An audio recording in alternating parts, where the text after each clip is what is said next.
एकादशीच्या महात्म्याची एक सुंदर अशी कथा आहे. मृदुमान्य नावाचा एक दैत्य होता.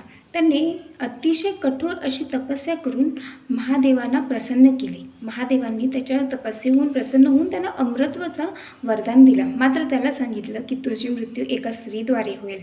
या अमृतत्वाचा अर्थ असा होता की त्याची मृत्यू ना ब्रह्मा, ना शिव, ना विष्णूद्वारे होणार होती. याच्यामुळे तो अतिशय बलवान असा होऊन सगळे तिन्ही लोकांमध्ये हाहाकार पसरवू लागला. ज्याच्यापासून त्रासून सगळे दैवता लोक भगवान शिवकडे गेले आणि त्यांच्याकडे प्रार्थना करू लागले. पण शिवकडून त्यांना काही यश मिळाले नाही. मग तिथून ते चित्रकूट पर्वतावरील धात्री वृक्षाच्या खालील एका गुफेमध्ये जाऊन लपले.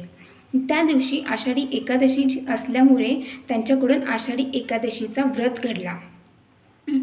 ते व्रताच्या दिवशी सगळे देवता त्या गुफेमध्ये बसलेले असताना त्यांच्या एकवटलेल्या श्वासाने एक शक्तीची निर्मिती झाली.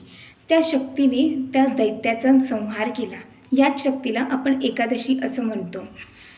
तर ही एकादशी वर्षातून 24 वेळा येते. म्हणजे महिन्यातून 2 वेळा, 15 दिवसाला एक एकादशी येते. या सर्व एकादशींमध्ये सर्वात मोठी एकादशी म्हणजेच आषाढी एकादशी आहे. या एकादशी दिवशी सगळे भक्त हे पांडुरंगाच्या दर्शनासाठी जात असतात.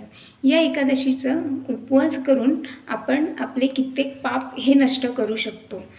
तर आपण सगळेजण या एकादशीचं व्रत करूया आणि भगवंतांच्या भक्तीसाठी त्यांच्याकडे प्रार्थना करूया. हरे कृष्ण.